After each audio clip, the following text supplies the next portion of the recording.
আসসালামু আলাইকুম, কেমন আছেন আপনারা? তো আজকে আমি আমার হাজবেন্ডকে নিয়ে চলে আসলাম। তো আজকে ওর অফিসের কিছু মানুষ আসবে, তাদের নিয়ে আমাদের বাসায় ছোটোখাটো অনুষ্ঠান হবে। তো আজকের ভিডিওটা এটা নিয়েই। তো তুমি কিছু বলো। অফিসের পার্টি আজকে, অফিসের সবাই আসবে। হ্যাঁ সেটাই। তো আজকে আমরা হচ্ছে ইফতারির কিছু, এটা আসলে পিকনিকের মতো বলতে পারেন। সবাই আমরা একসাথে মজা করব, এই জন্য সবাই আসলে এই আয়োজনটা করেছি। আর আজকে খুব বেশি কিছু করব না, আজকে হাঁসের মাংস আর হচ্ছে ইফতারির মধ্যে ফ্রুটস থাকবে বিভিন্ন ধরনের।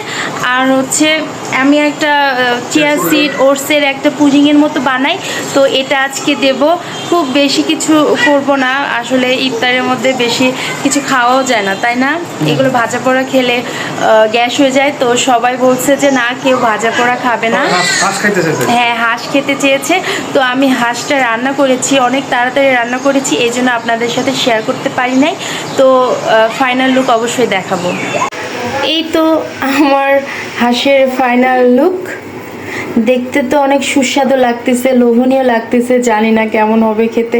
আমি তো খুব নার্ভাস আছি, ভাইয়ারা সবাই কি পছন্দ করবে আজকে আমার হাতের রান্না, খুবই নার্ভাস আছি। তো দেখা যাক, সবার কাছ থেকে অবশ্যই রিভিউ নিব, আর সবাই কি বলে অবশ্যই তা জানাবো। আপনারা তো অবশ্যই শুনতেই পারবেন। তো আচ্ছা, তো এই তো সবাই চলে আসলো। আসলে আমাদের এই আয়োজনটা কিন্তু একদম হুট করে হয়েছে, কোনো প্ল্যানিং ছাড়া। ও আমাকে ফোন দিয়ে বলল যে আজকে সবাই আসবে, তো একদম হুটহাট হয়ে গেল। সবাই এসেছে, তা দেখে আসলে আমার অনেক ভালো লেগেছিল।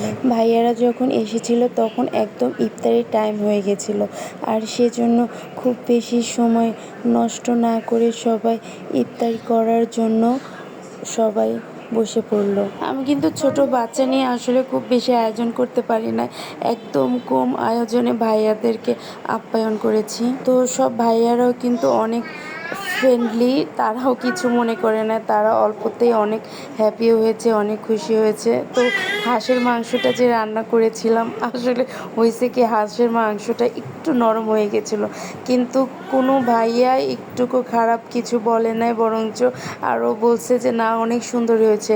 আসলে এই ছোট ছোট ব্যাপারগুলো আমার এত ভালো লেগেছে। আসলে এখনকার যুগের মানুষেরা তো কোনো কাজ করতে গেলে তাকে উৎসাহ তো করেই না, আরও তাকে দমিয়ে রাখার চেষ্টা করে। কিন্তু এই ব্যাপারগুলো এত ভালো লেগেছে, সবাই রান্না খারাপ হোক আর ভালো হোক, কিন্তু অনেক প্রশংসা করেছে, যা আমার কাছে অনেক ভালো লেগেছে।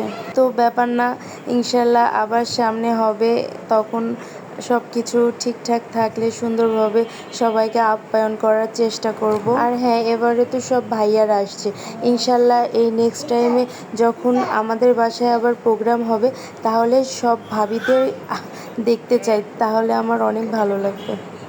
তো সবাই সিম্পলভাবে ইফতারি করেছিল, আর তারপরে যে যার মতো নামাজ পড়ে তারপরে এই মাংস দিয়ে নান খেয়েছিল। আমার হাজব্যান্ড কিন্তু আমাকে অনেকটাই হেল্প করেছে, ও হেল্প না করলে আমি হয়তো বা এত সহজে সব কিছু ম্যানেজ করতে পারতাম না। আমার ভিডিও যদি ভালো লেগে থাকে তাহলে অবশ্যই আমার চ্যানেলটি সাবস্ক্রাইব করে দেবেন, আর আমার চ্যানেলটি সাবস্ক্রাইব করে দিলে আমার কাজ করার উৎসাহ আরও বেড়ে যায়। তো দেখতে থাকুন আমার ভিডিওটি। আমার স্যারের মনোযোগ দিয়া ঘরের অনুষ্ঠান চলতেছে, আলহামদুলিল্লাহ। এই যে স্যার রেকর্ড লাগবো।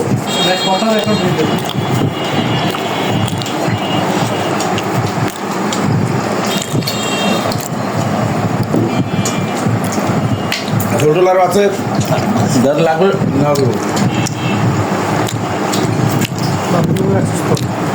বাকি করছে ওই অনেক ওই করছে সব। খাইতে থাকেন না, খাইতে থাকেন। হাসানে কইছে তুই ইচ্ছা মতো দে। কেদার হাসান, খাবার ঠিক আছে তো? ইনশাআল্লাহ স্যার, যথেষ্ট। আমাদের পিএম সাহেব বহুদিন পর আসছে, খাবার কেমন লাগছে বলেন?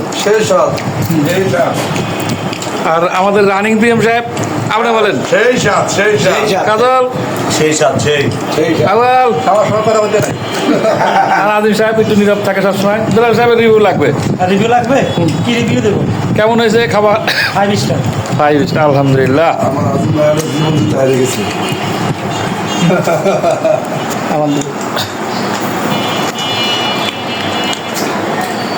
হাঁসের মাংস এক্সেলেন্ট পাকেছে স্যার আপনার পাশে আয়োজনটা কেমন লাগতেছে আপনার কাছে আলহামদুলিল্লাহ খুব ভালো লাগতেছে ভালো লাগতেছে দেখ আলহামদুলিল্লাহ আমাদেরকে ভালো লাগতেছে গুড থ্যাংক ইউ রবিকে